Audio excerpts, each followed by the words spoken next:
जय हिंद, जय भारत। स्वागत है आपका अपने YouTube चैनल मानव सेवा विद गुरुदेव में। आज इस वीडियो के माध्यम से आपको बताएंगे कि जिनके कंधे आगे की तरफ झुके रहते हैं या एक हंच जैसा बन जाता है पीछे, या आम भाषा में उसको कूब जैसा भी बोलते हैं, उसको हम किस प्रकार से दूर करेंगे। कुछ एक्सरसाइज है, कुछ योग के आसन है, उसके माध्यम से आपको इसकी जानकारी देंगे। पहले इसके बारे में आपको बता दें कि जिनके कंधे आगे की तरफ झुके रहते हैं या हंच जिनका बन जाता है गलत बैठने से, उठने बैठने से, तो उनको अधिकतर आपने देखा होगा वो जो समस्याएं आती हैं वो है सबसे बड़ी कि जिनको अस्थमा, दमा, इन चीज़ों का, श्वास से संबंधित जिनको रोग होते हैं, उनके अमूमन आपने देखा होगा कि दोनों कंधे आगे की तरफ झुके रहते हैं। क्योंकि आगे की तरफ जब कंधे हम झुका के रखते हैं और अपने लंग्स को जो फैलने और सिकुड़ने की जो उसकी स्थिति है उसको स्पेस कम देते हैं, उस कारण से ये समस्या ज़्यादा उत्पन्न होती है। इसीलिए कभी भी हम बैठें तो कमर, गर्दन, रीढ़, सर को सीधा करके बैठें। पीछे जो हमारी शोल्डर ब्लेड है वो कम से कम हमारी क्लोज हो, मतलब एकदम फ्लैट होनी चाहिए। तब जाके हमारी ब्रीथिंग जो है पूरी तरीके से डीप इनहेल और हम डीप एक्सहेल कर पाएंगे। ठीक है सर। तो ये आज आगे आपको बताते हैं कि आपको इस हंच को एक बार देख लेंगे। इस प्रकार से जो हमारा हंच सा बन जाता है गलत पोस्चर बैठने से, इसको हम किस प्रकार से सुधार सकते हैं, किस प्रकार से ठीक कर सकते हैं, वो कौन से अभ्यास हैं, वो अब आपको बताने जा रहे हैं।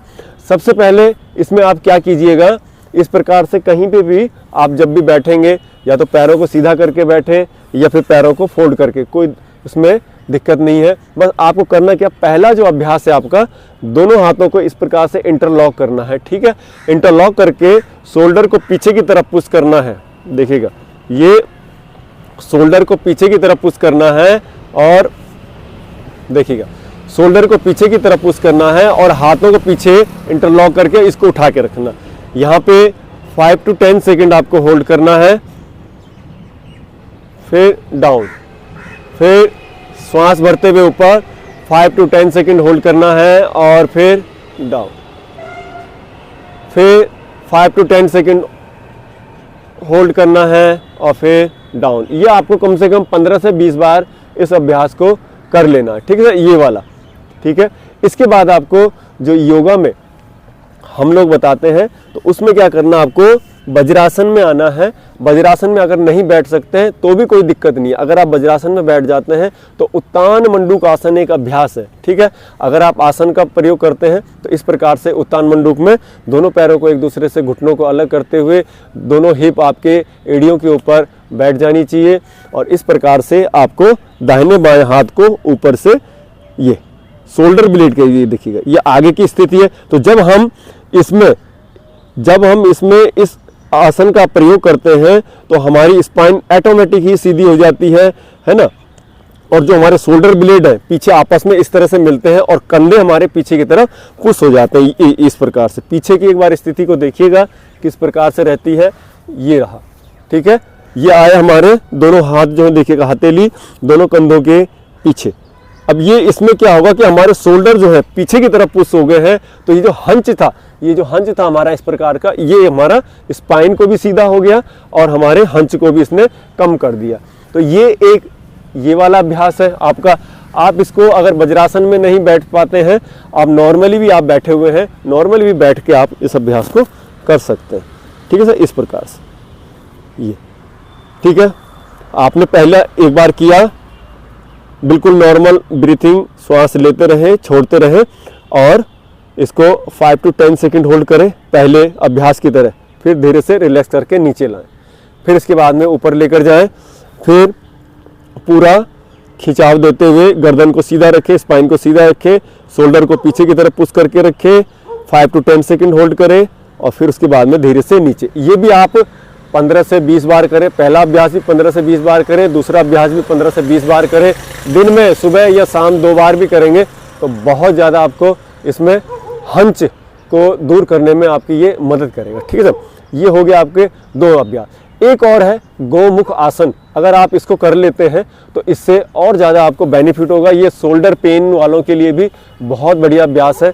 जिनके स्टिफनेस रहती है शोल्डर, गर्दन के नीचे वाले हिस्से में, उसके लिए भी ये गौमुख आसन, गाय की तरह ये मुंह बन गया आपका घुटने का। देखिएगा दोनों पैरों को इस प्रकार से फोल्ड कर लेंगे, बाएं पैर को नीचे, दाहिना पैर ऊपर, मतलब जो पैर नीचे है उस घुटने के ऊपर घुटना आ जाएगा आपका तो ठीक है, नहीं आता है किसी कारण से कोई दिक्कत नहीं है। लेकिन इस प्रकार से इस आसन की जो है स्थिति होती है। ये गाय की तरह मुंह हो गया है ना।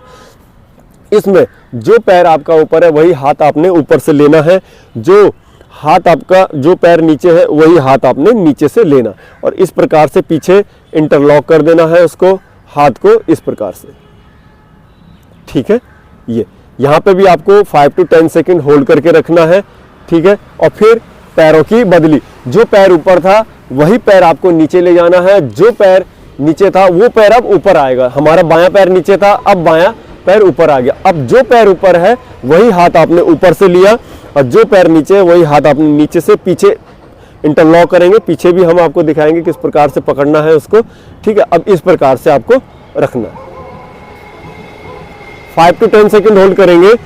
दोनों को कम से कम हम 15 से 20 बार, ठीक है सर। 3 अभ्यास हमने बताए हैं आपको, पहला, दूसरा और ये तीसरा।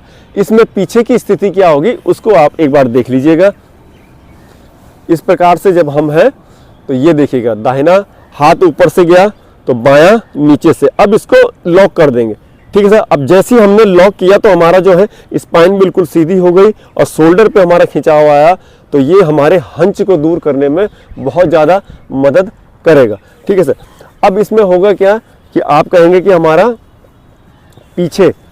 पीछे जो है पकड़ने में अगर दिक्कत किसी को होती है तो ऐसा गमछा, रुमाल या जो भी आपके पास में रस्सी वगैरह है इस प्रकार से ले लीजिएगा। अगर पीछे लॉक नहीं हो पा रहे हैं आपके हाथ तो इस प्रकार से लीजिएगा, ठीक है। इसको थोड़ा सा ऊपर कीजिएगा, फिर नीचे, फिर थोड़ा सा ऊपर कीजिएगा, फिर नीचे। तो इन अभ्यासों से भी आप अपने इस हंच को, जो पीछे कूब जैसा लग जाता है, उसको दूर कर सकते हैं इन 3 अभ्यासों के माध्यम से। उम्मीद है आपको ये वीडियो पसंद आएगा और आप इस अभ्यास को निरंतर करते रहिएगा, नियम पूर्वक करते रहिएगा, तो आपके इस ब्रीथिंग की समस्या को, आपके इस शोल्डर जो आगे की तरफ झुक जाते हैं उनको दूर करने में ये बहुत ज़्यादा मदद और आपकी सहायता करेगा। ये तीनों अभ्यास, उम्मीद है ये वीडियो आपको पसंद आएगा। जय हिंद।